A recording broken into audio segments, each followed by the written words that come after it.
Fantastic. So fantastic. We're on Facebook Live right now. So good morning to everybody. My name is Tatiana Calderon. We'll get started in about a minute.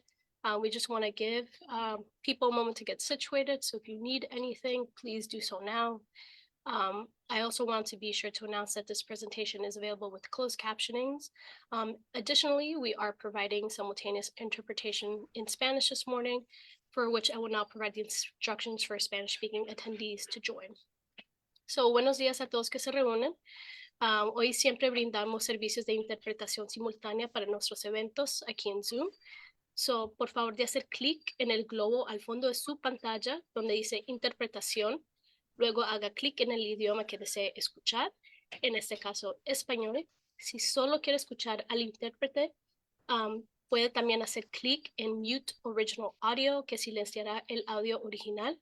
Muchísimas gracias de estar aquí. Bienvenidos a Sinergia. So before we begin, I just want to let everybody know we are broadcasting today's event via our Facebook page. So we are live. So I just want to give a warm welcome to everybody who's joining us there. So hello to everybody on Facebook. This is being recorded. There will also be a PowerPoint that will be shared in a follow-up email and a poll activated at the end of this presentation. So I do ask that you stay a little bit longer at the end just to fill that out. It really does help us here at the Metropolitan Parent Center when you guys complete that. And before we get into today's presentation, I just wanted to share a little bit of information about our autism initiative here at Synergia's Metropolitan Parent Center. So for those that don't know me, I'm Tatiana Calderon. I'm the Autism Initiative Coordinator here at Synergia. So just a few words about Synergia's Autism Initiative. The Autism Initiative project is funded by a grant from the New York City Council under its Autism Initiative. This project supplements the work of Synergia's Metropolitan Parent Center by bringing increased awareness to New York City residents, particularly to the communities with large Spanish-speaking populations, the growing population of children diagnosed with autism spectrum disorder, and its strong outreach component targets families of children with a suspected or known diagnosis of autism spectrum disorder who are not receiving appropriate educational, health, or other related services. So the initiative will link them to other services and supports that will meet the individual needs of children and their family. We want to thank you all for being here. We're absolutely thrilled that you could join us this morning. And a little bit about our presenter today. So today we have Katherine Aquino-Melendez. She is the senior attorney at Arkontaky Law Group. She is a graduate of Florida International University and Hofstra University School of Law, where she was active in the Latino Law Student Association and a member of the Student Bar Association. Her practice is focused on special needs planning and trust administration and special education advocacy. So Katherine, we're so thrilled that you can join us today for a second presentation on this topic, and I'll hand over the mic to you. Thank you. Thank you, Tatiana, and thank you to everyone who's attending today and watching us. As Tatiana mentioned, I am an attorney at the Arkontaky Law Group, and our practice is focused on special education, special needs planning, trust administration, guardianships, advocacy, and access to government benefits. With that said, we are going to discuss today life planning for families of loved ones with disabilities and what to do between the transitional periods of school and adulthood for those with disabilities.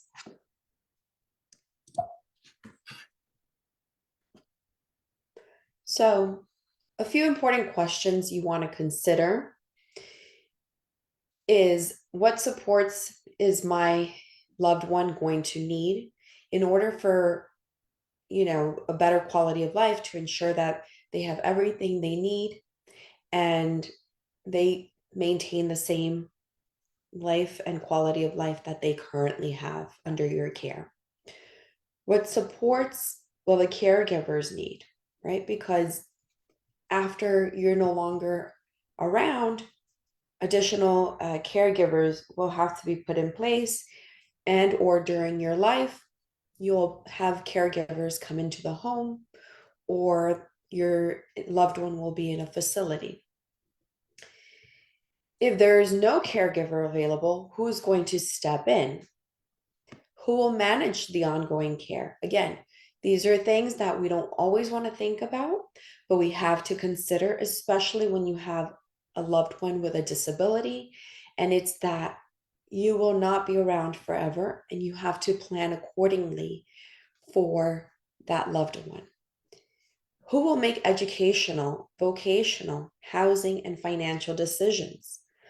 Also, medical decisions for your loved one. And is there going to be enough money to sustain the livelihood of the individual with disabilities? With that said, your child is in the school system, right? And they're receiving their services. Everything is going well. You're going through your transitional meetings from pre-K through kindergarten into grade school. Then you have a transitional meeting around 15, 16 years when your loved one is about 15 or 16 years old, and they're going to move up and then potentially age out of the school district. So what comes next, right? And that's when you want, before your child graduates school or exits school, you want to make sure that you're thinking about this. People will say, when is the best time to start thinking about this?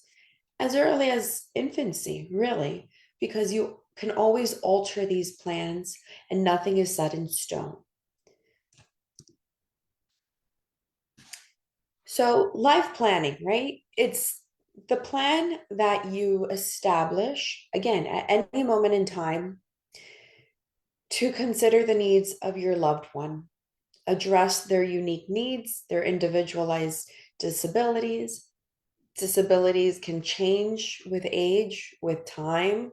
The needs of the individual can also change with time.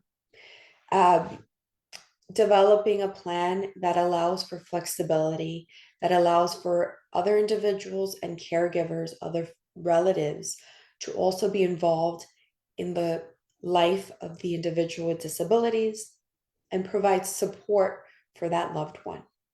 Again, you always want to maximize independence because regardless, you always want to consider their needs, but make them feel as if they're, a typical child, for example. Especially if they have siblings. I know that a lot of families with the neurotypical and the disabled child, right, they want to raise that child with disabilities to feel as normal as their other siblings. So you want to be cognizant of that. And you may ask yourself, what does the life plan consider?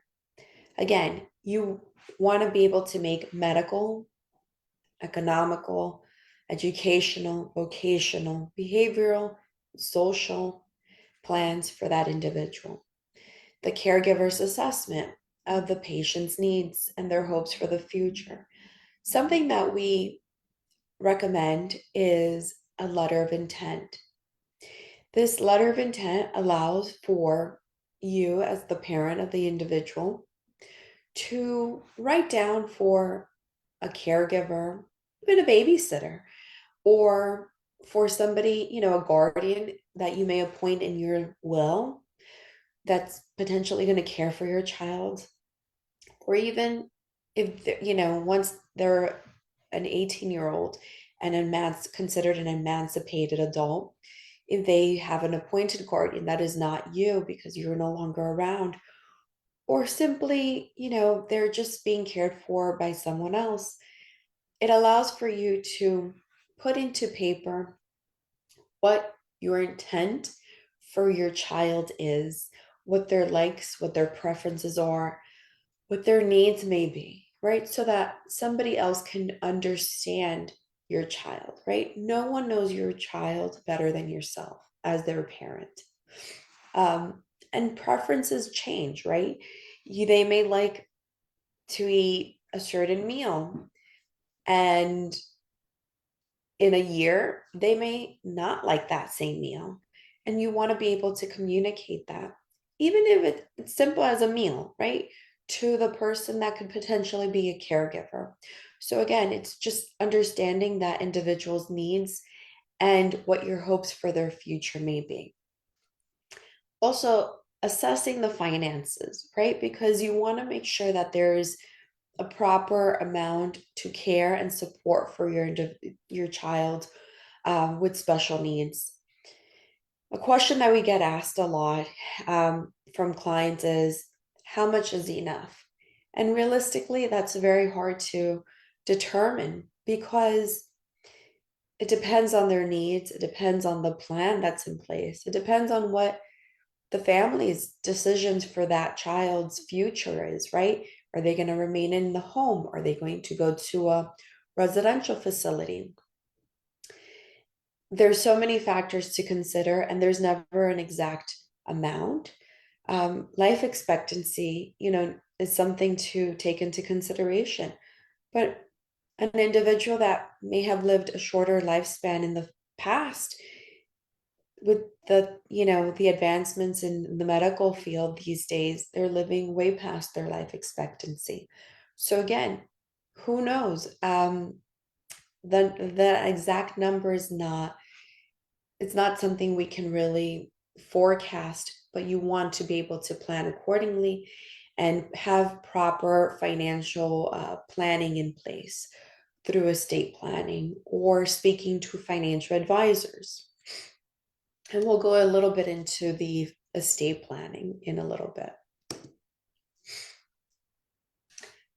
Other considerations, will the individual with disabilities be able to support themselves?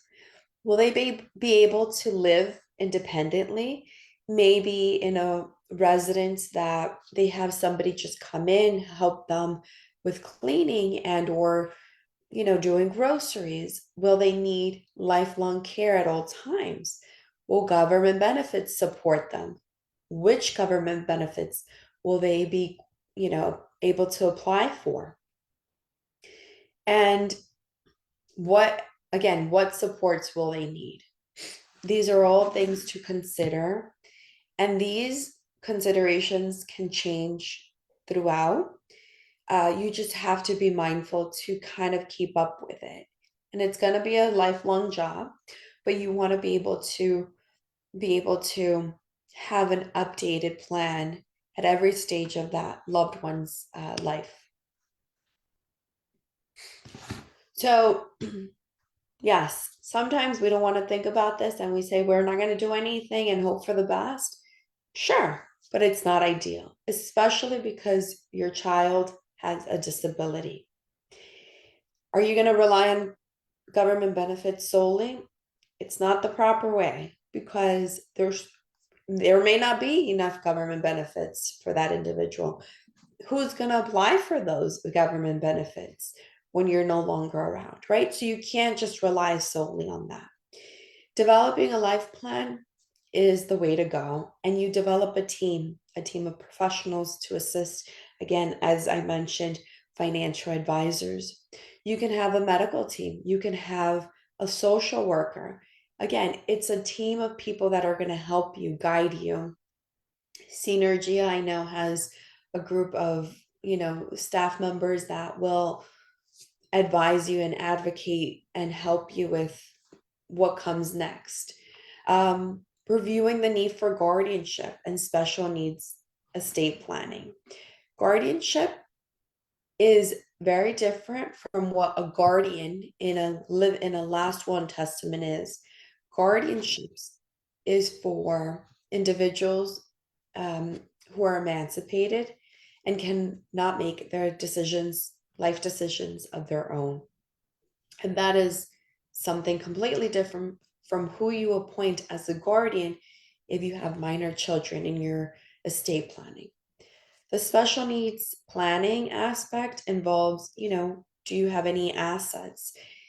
You may be unemployed, but maybe you have a life insurance policy that you once purchased and your beneficiary is your disabled child. That can be a problem if they're on government benefits, because it can impact their access to the government benefits.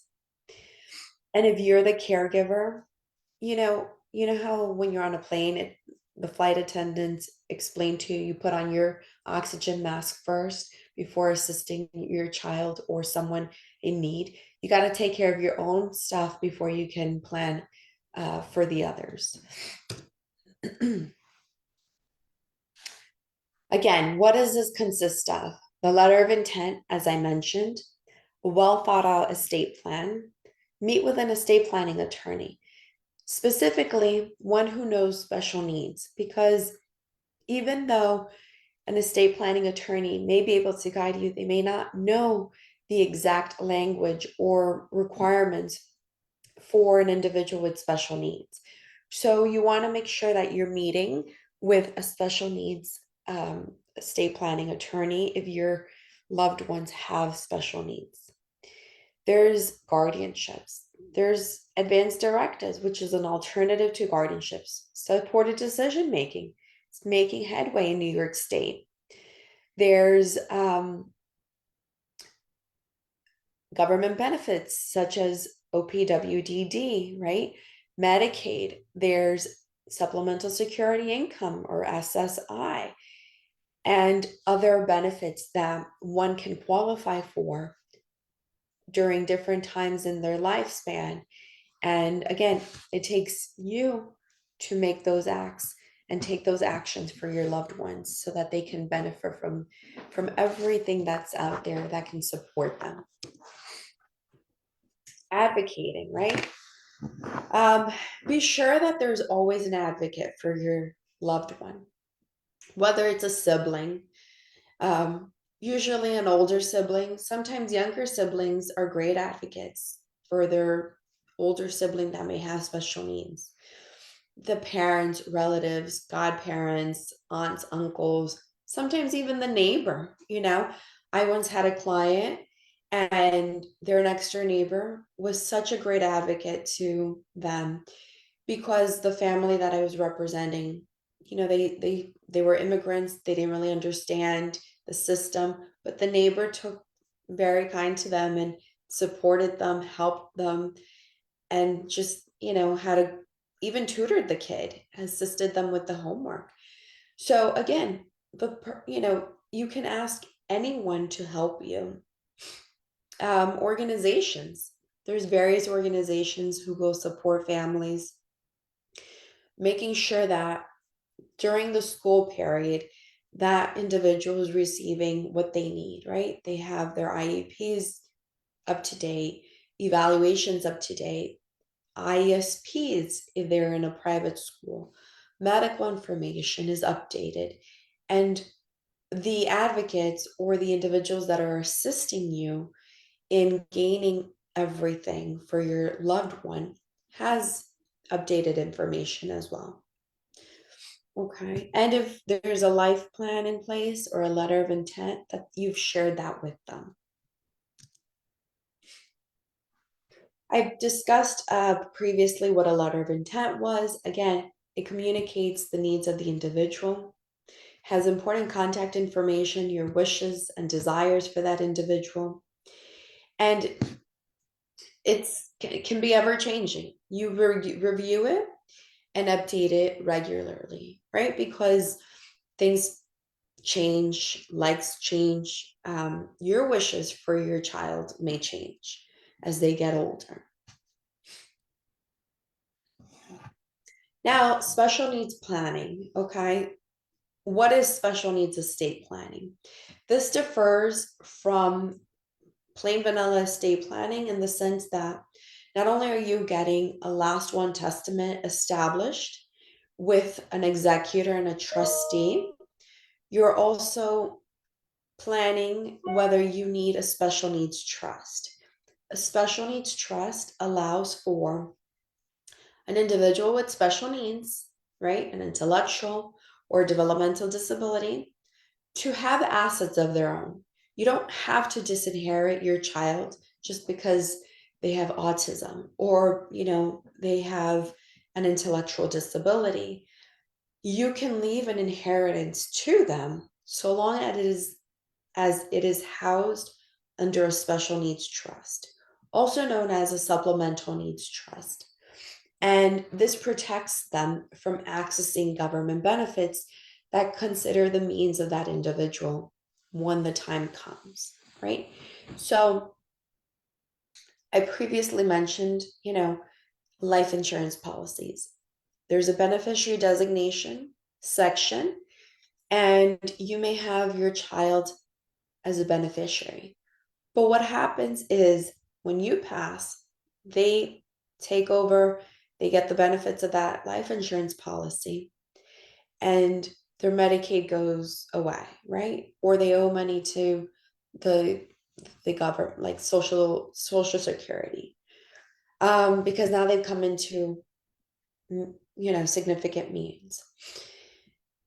Pensions. Several of us work and have work pensions.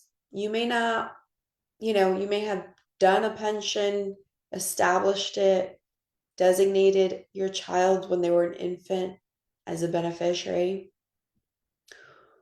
Later down the line, they're diagnosed with a disability, and you don't go back to that pension and update that beneficiary designation. You pass away, they get that pension, and now again, we're back to square one, and they need a trust.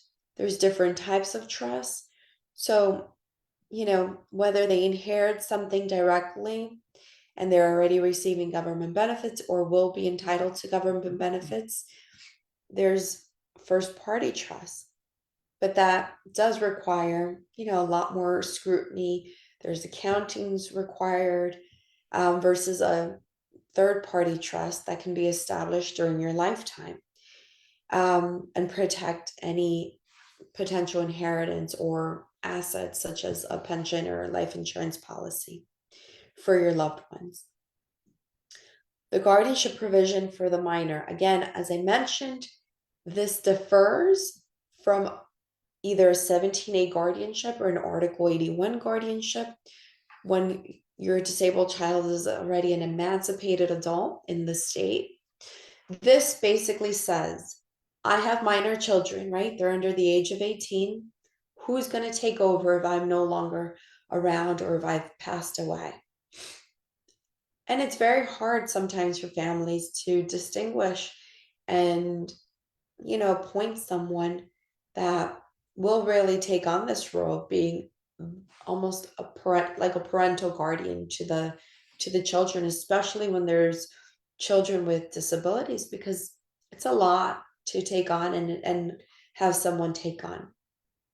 Again, it may never come into play, but you always want to be prepared. And it's important because your child, if they have a disability, it just makes, the planning so much more essential and necessary. You should understand that there's, the role of a testator, the individual making the will, versus the executor, who's going to run the estate once that testator passes away. The trustee will manage the funds of any trust. So again, it's a longer role, and you want to make sure that the individual you appoint is someone that's financially stable as well. And a guardian. Again, the guardian provision for the minor children. Advanced directives are part of the special needs planning for the testator, and that includes a healthcare proxy, a power of attorney, a HIPAA release, a living will, and a disposition of remain. These are documents that, along with your will, you want to execute with an attorney. And as I mentioned, if you have an individual with special needs, you should seek the assistance of an attorney that has experience in dealing and handling special needs. There should also be a discussion for that individual with disabilities, whether they qualify for advanced directives, right? If they're an emancipated adult, are advanced directives appropriate for them? It's the least restrictive form of assisting them with decision making. there should be a discussion on supported decision making, because again, the courts, the surrogate courts, which is where you file for a 17A guardianship in New York State, they're advocating that you should consider the least restrictive form of helping that individual or mechanism make decisions, such as advance directives or supported decision making, before you petition to be appointed a 17A guardian. And meeting with a qualified planner as well, right? Because if you have all of this in place, but you may want to consider meeting with a financial planner or an estate planner to make sure you have all your ducks in a row. It's essential. You always want to revisit the plan, right? Just because you establish your will today doesn't mean that in 10 years you can't go back, change things up, maybe consider elder law planning in the future, right? There's so much involvement with the planning, and nothing is set in stone, really. Everything can be changed. So sometimes, we tell clients, don't worry, if they want to think of everything that could possibly happen, and if so and so passes, and if so and so passes, they appoint maybe 3, 4 backups to the executors. But remember, you can always revisit and change your estate plan, whether it be completely changing it or making minor changes and doing it through a codicil, which is a minor amendment to your wills. As discussed, right, the guardianship and the alternatives in New York State, there's Article 17A, which is through the surrogate court, and that is for an individual who has an intellectual or a developmental disability. The petitioners file to be appointed guardians of that disabled individual, and really to allow for that petitioner to continue making decisions for that child, most likely the petitioner's child, after they're an adult in the state.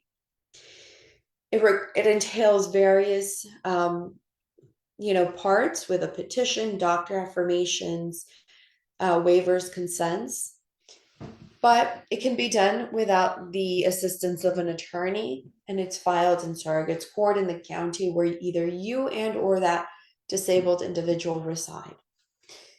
There's then an Article 81, and this is the mental hygiene law that is filed in Supreme Court.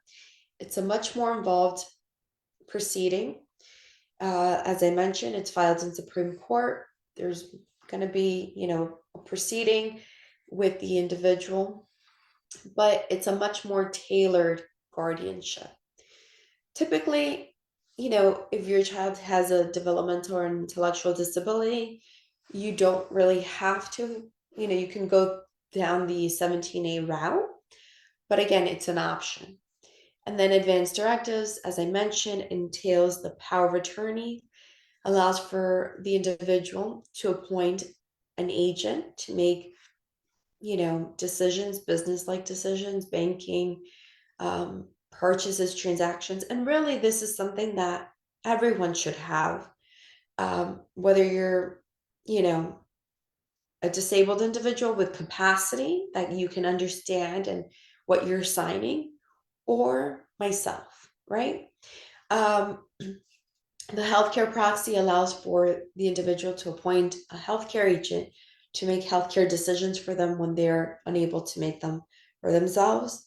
HIPAA release allows for the agents to access medical information.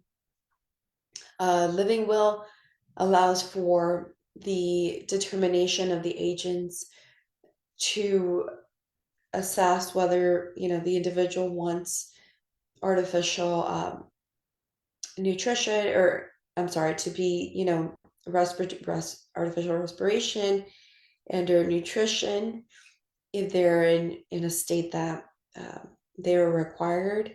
And then lastly, the disposition of remains, how to dispose of your remains. And Again, some people, they wish to tailor these documents, and that's okay. But if you're going to have these documents done, highly recommend that you do them with an attorney. And then lastly, the supported decision making, which is making headway in New York State. It's viable in many other states in the country. The one thing is that there is no written laws yet in New York State, but it allows for the individual with disabilities to kind of create a team of experts, of relatives, whoever they feel comfortable, to help them make decisions.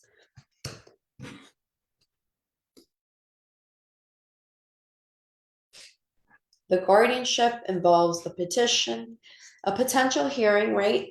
Even for a 17A, there is a court appearance. It is not a full proceeding as in a sub 81, Article 81. Sometimes if you file for property, to be appointed guardian of the property, you may also be required to file annual accountings to the court. And really, the court will always indicate, you have to take into consideration the well-being and the desires of the individual with disabilities. Sometimes it's an individual that can really communicate themselves, but still requires that extra assistance. But you still have to take their perspective into consideration when making decisions for them, despite having our guardianship over them. The court will also have involvement to provide protection to the child and the guardian when there is any issues that may arise. We already discussed the advanced directives. And again, it is crucial that everyone has advanced directives in place.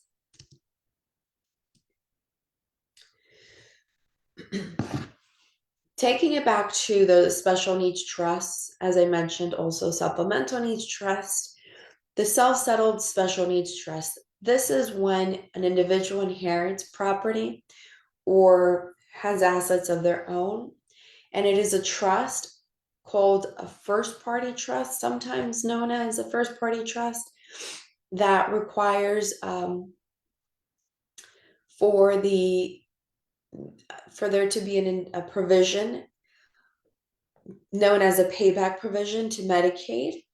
So if that individual at any point in time has benefited from Medicaid throughout their lifetime, at the end of their life, if there's any money left in this trust, it will be paid back to Medicaid.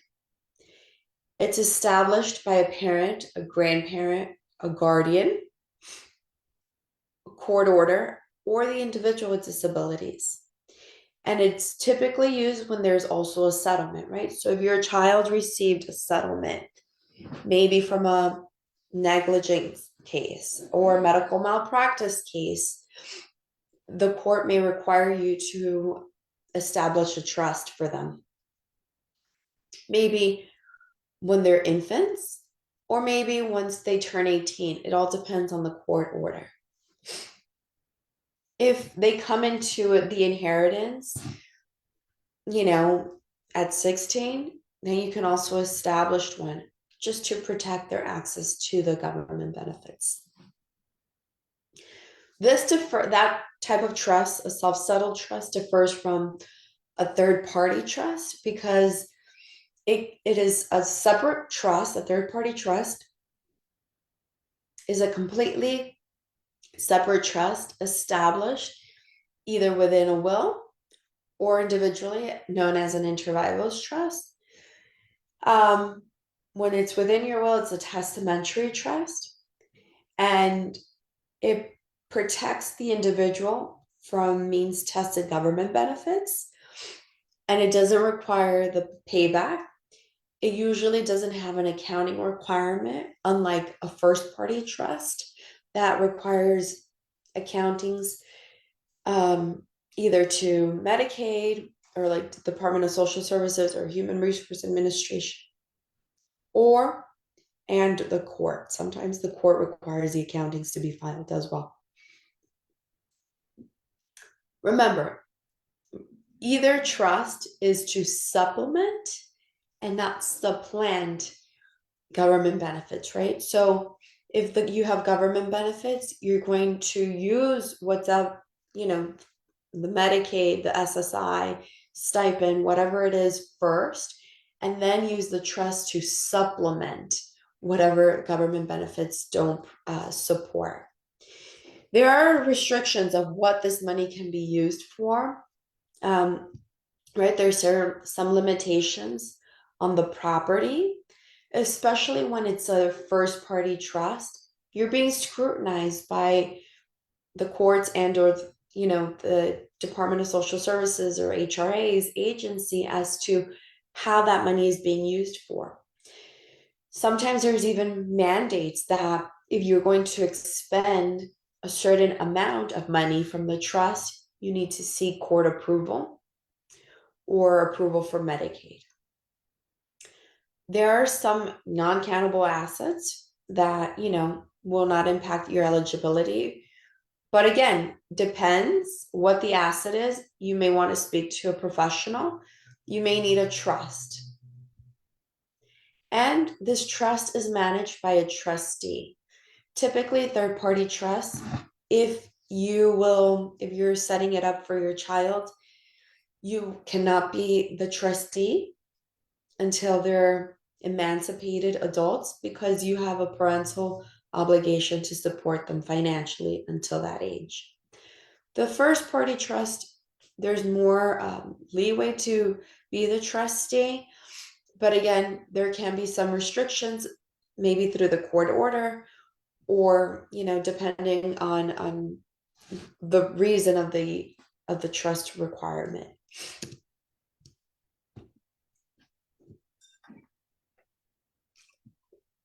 The pool trust, this is something that it also exists, and it's established with the individual's assets, but it's managed by a nonprofit organization.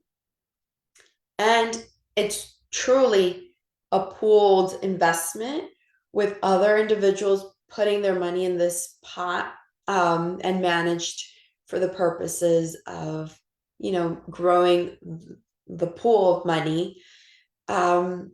There is a Medicaid payback as well for a pool trust, and it can only be utilized for individual after an individual turns 65. It's not appropriate for everyone. It depends how much money is going to go into this, right? Sometimes it may not be the best avenue, and you may actually need a first party trust because maybe there's, more assets involved or whatnot.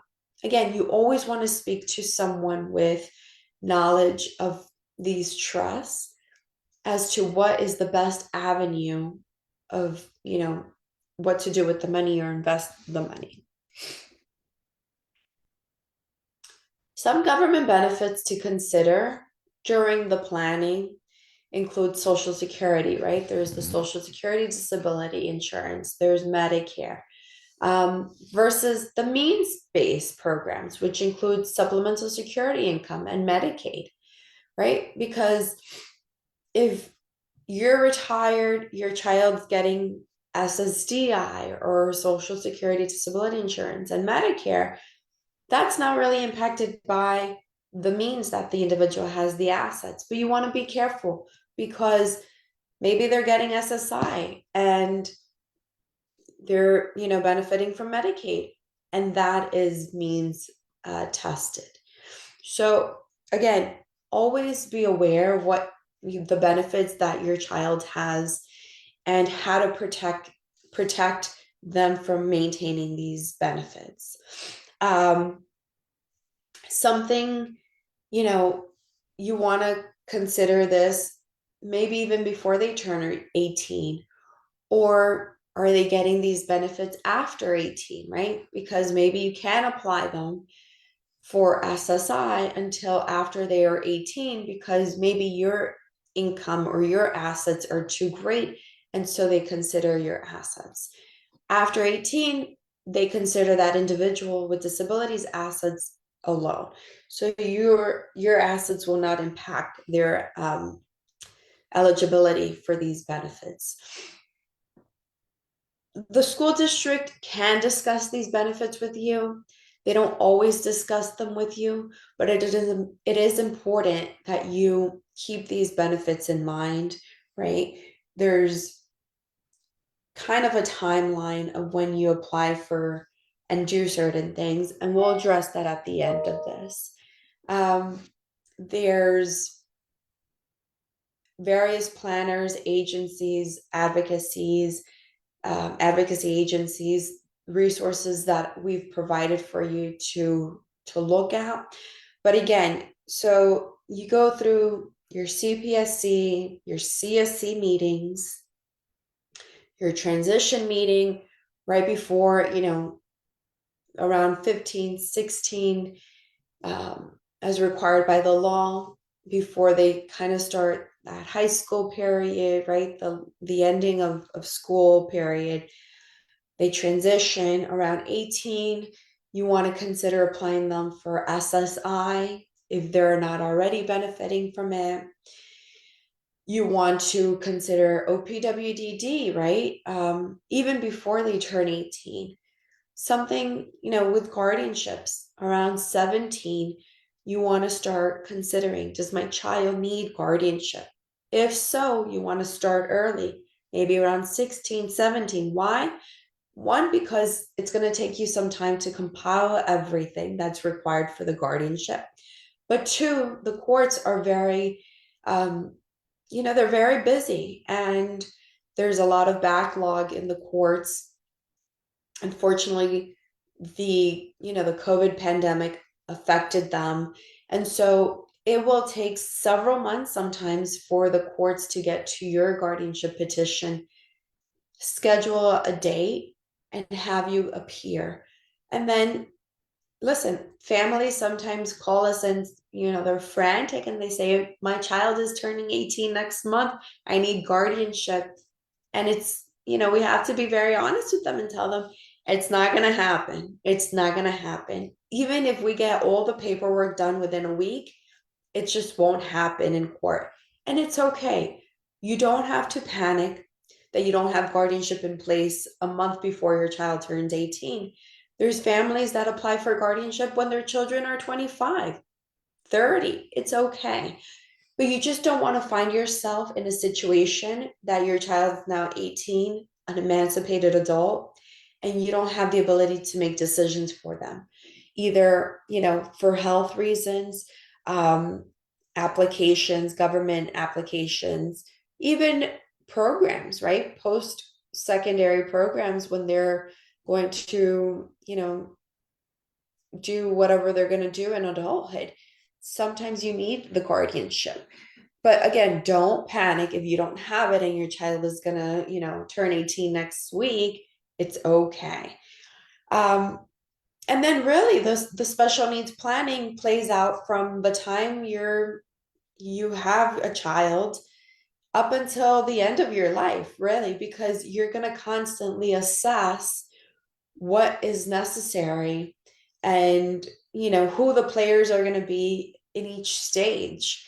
On a personal note, I had my estate planning done probably a month before I had my first child, because my concern was, if something happens to me and my husband, I now have a minor child, and who's going to take care of that minor child, right? So I maybe will reconsider my estate planning, in 5 more years or so.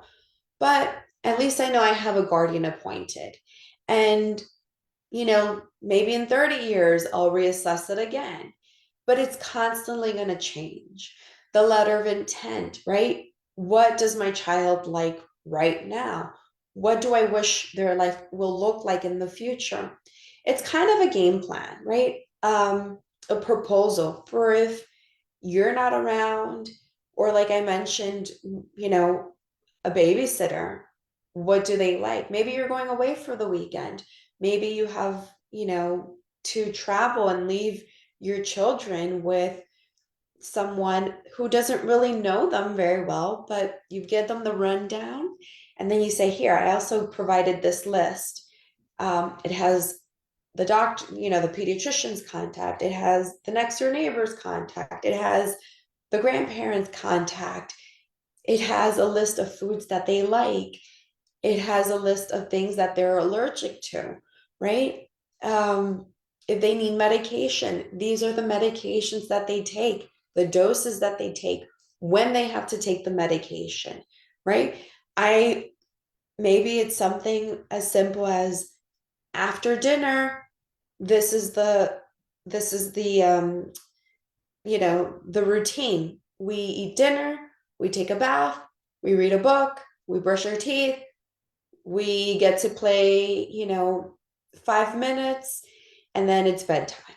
So it can be as simple as that, right? That's what a letter of intent can entail. And maybe in 2-4 years you can change it up, right? Because now the routine maybe has changed. So you always want to be reassessing your plan, reassessing your needs, reassessing the needs of your child with special needs, even the child without special needs, right? We're not going to forget about them. They also need a guardian if they're a minor. They will most likely need advanced directives. And you can create a letter of intent for that child as well, because it all comes down to what happens if you're not around. Okay. This concludes my presentation. I'm happy to answer questions. Remember, everyone's needs are unique. Plan early, review regularly, have a team in place that you can count on, and backups, right? I know that's something that's very hard sometimes for families, because either they have families in other countries, or they just don't really have, other family or relatives that they can count on. But it's important to constantly think about who the team players are going to be and involve the individual with needs as much as possible, because they have a say. Thank you. All right, Tatiana, Thank you, I don't know if we Catherine. have questions. So as Catherine said, we are opening the floor up to questions. We do have one in the chat and one in the Q&A box. So Miss Nancy Regis asks, will parent assets affect the individual if parents obtain guardianship once the person reaches 18? No, the parents' assets do not impact the guardianship petition. Thank you. And there's another question in the chat. Is there a basic guide or resource that breaks down how all these trusts work? You can always Google the various trusts. I don't know if you'll share the presentation with the participants, Tatiana, but We will. I'm sorry. I said we will share the presentation. But you can, it all depends on what the individual's needs are and what type of assets. There's the ABLE account, which I didn't go into, but that aside from like the pool trust, right? There's so many avenues, and it's important to know which one is appropriate. Thank you. And Ms. Reyes clarifies she meant for benefits like SSI. Guardianship is not impacted, because what guardianship is, it's the authority for the petitioner, so maybe Ms. Reyes, to continue making decisions for her child. Thank you, Catherine. We do have another question from Miss Marta. She's asking her question in Spanish. Ustedes hacen la planificación de fideicomisos, which for our English-speaking viewers is trust planning. Do you do trust planning? I'm assuming she's specifically referring to your law group. Sí, lo hacemos. Yes, we do the planning for trust, and we assist with administration of trust as well. Thank you. There's another one in the chat. So this parent is stating, for example, also things like advanced directive versus supported decision making, types of guardian responsibilities of guardians, meaning someone might be willing to make decisions as a guardian, but doesn't want the full responsibility or burden or being a parent slash caretaker. I'm sorry, Tatiana, you're gonna have to It's all repeat right. that. They're stating, for example, also things like advanced directive versus supported decision making. Then they mention types of guardianship responsibilities of guardians, meaning someone might be willing to make decisions as a guardian, but does not want the full responsibility or burden or be a parent slash caretaker. I'm not really sure where the question falls, but if you appoint someone as a guardian, as a legal guardian under 17A or an 81,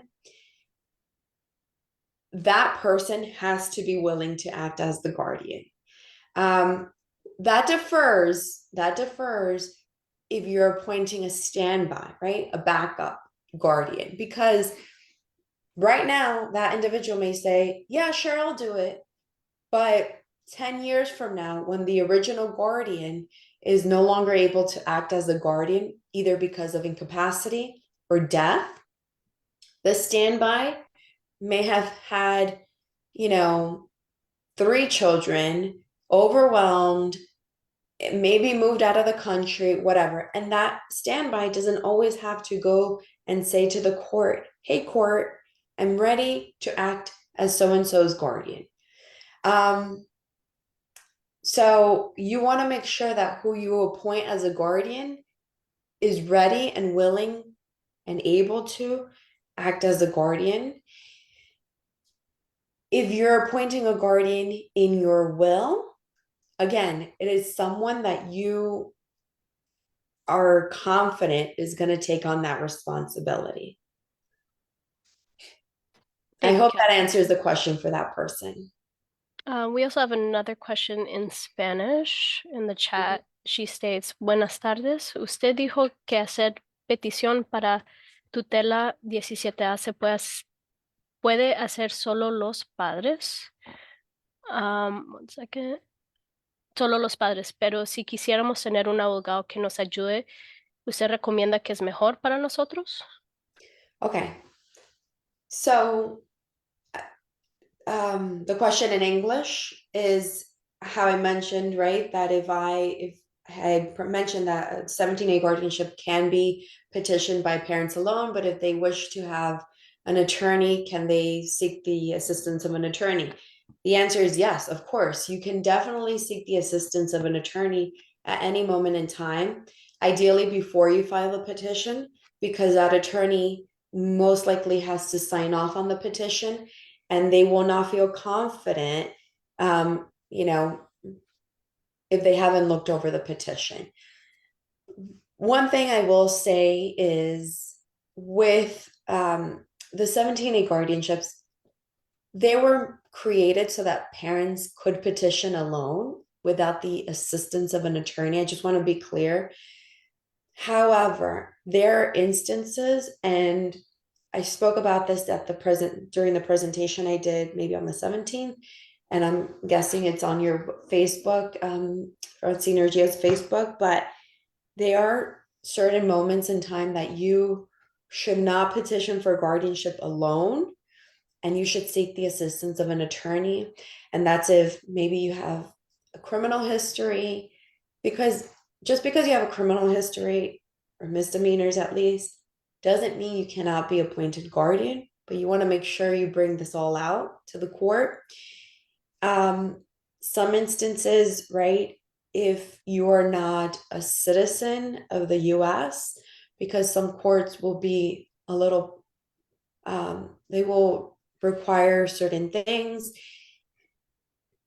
If the petitioners are not citizens, also, and most importantly, you want to seek the assistance of an attorney if you're going to have a contested guardianship.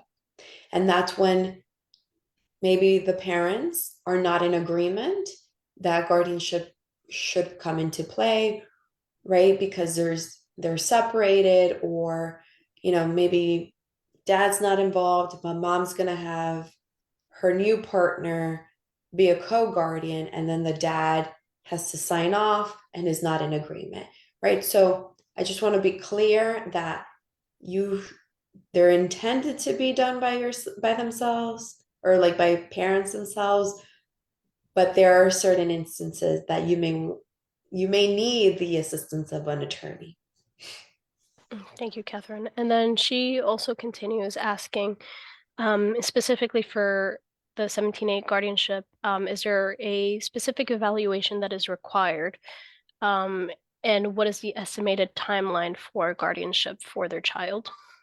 So the estimated timeline depends, excuse me, assuming you've submitted everything, the timeline from when the petition arrives to the court to when you have a hearing to when and basically at the hearing is when you get the confirmation whether you're appointed guardian or not.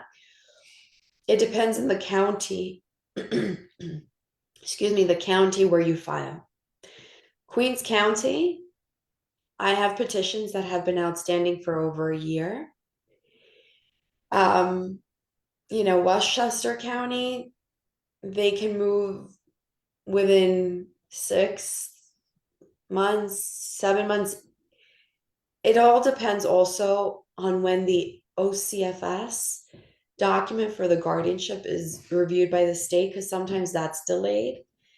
And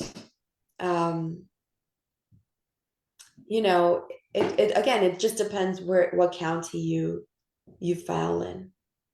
But it can be a few months to a few years. Thank you, Catherine. And then we have another question in Spanish in our Q&A from Ms. Olga Guzman. She says, ¿también se puede poner una hermana mayor para tutoría en caso que yo falte? Or in this case, for English speakers, parent is asking if a older sister can be added to the guardianship. Yes, and one thing, Tatiana, just going back real quick to the prior question, regarding evaluations, there's no specific evaluation, but the doctor affirmations, they reference anything, you want to be sure to include that, and attesting that the individual's needs. To answer the question just posed, you can appoint an older sibling, definitely, as long as the individual is 18 years or older. Thank you, Catherine. Also, if anybody else, we do have a comment from Miss Deborah Churchill, or question rather. Is guardianship required before, or you can file for POA or healthcare proxy? We are still in the process of getting together 17A, and my child has already turned 18. That's a great question. And the simple answer is no.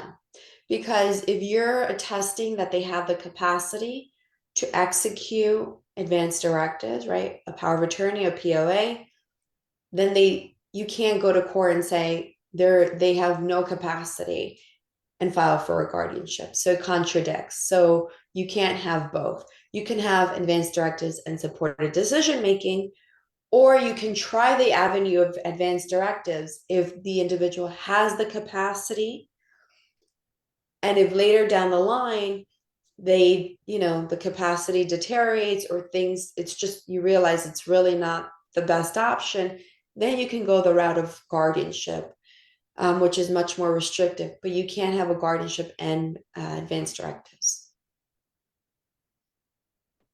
Thank you, Catherine. And then we have a comment going back to the original question where I was mentioning about a guardian but doesn't want the full responsibility of guardianship. They state, for example, my siblings might be willing to make decisions for my child, but I also understand the burden in raising a child with special needs and wouldn't want them to have the full burden of taking on another child. So I'm assuming what they were referring to in the previous comment that they made. Yes, and I completely understand that sentiment. And that's why it's important to plan accordingly, right? Maybe making sure that, and let's be real, right? the finance part is also a big factor for families taking on children with special needs because there's so much more involvement. But that's why it's important to plan accordingly, access as many government benefits as you can, get a guardianship in place if necessary, get a letter of intent, consider alternatives, right? Maybe, again, please don't take, whoever asked that question, don't take this, the wrong way, but maybe you can consider like having them at a residential facility and just having your relatives or family members making sure that they're, being well taken care of. That's a very personal choice. But there's so much, right? There's like day programs that they can attend and, just kind of go day by day and see what happens. It is very burdensome, but again, it's just making sure that you have all your ducks in line because it's a lot. It's a lot to take on, to, have your family members take on, an extra kid, let alone a child with needs. And it depends also what needs that individual has. So I completely understand where that person is coming from, and it takes a lot of brain power to figure out who would be the best person to appoint as a guardian for that family. Mm-hmm. Thank you, Catherine. And we have another question from Miss Alma Jimenez. She's asking, in case the family or the parent doesn't have a backup person, that is to say that it's a single parent household, can you put someone who's residing outside of the country on the guardianship in case something happens to the main parent in charge of the child with a disability? Someone from out of the country for the guardianship, it's been done. Um, it's been done. Some courts, again, are a little particular of who you're appointing, where they reside, because their best interest. And I know this is going to seem so, it's going to shock the audience, but it's like their main concern is the child, right? And I get it. It's shocking because it's like you're probably the parent. It's like that's your one and only concern, your child. But for some courts, they take that into consideration. But you can definitely, I mean, it's been done. So yes. Yeah, Catherine. And Miss Monica's asking, in general, on average, how much would a lawyer cost for the process of guardianship? A rough estimate. A lawyer, I mean, it depends, it depends. Every law firm has their rates, and their way of doing business, and you know putting a price to the guardianship. So there's not like a real rough estimate I can give, and it depends on what it depends on the type of guardianship. It depends on what's involved in the guardianship. So there's a lot of factors involved in proposing, giving that number. Yeah, and there's also other agencies, not necessarily private law groups like Legal Aid Society, that you could search into if this is something that you're considering for your child or a loved one, that they could also assist you in that regard. That's correct at the end. So, we're still opening the floor up for questions. If anybody else would like to ask their question via chat or Q&A box. And we do have one. This is from Miss Wendy Reyes. She's asking in Spanish, ¿me pueden explicar qué es un fideicomiso?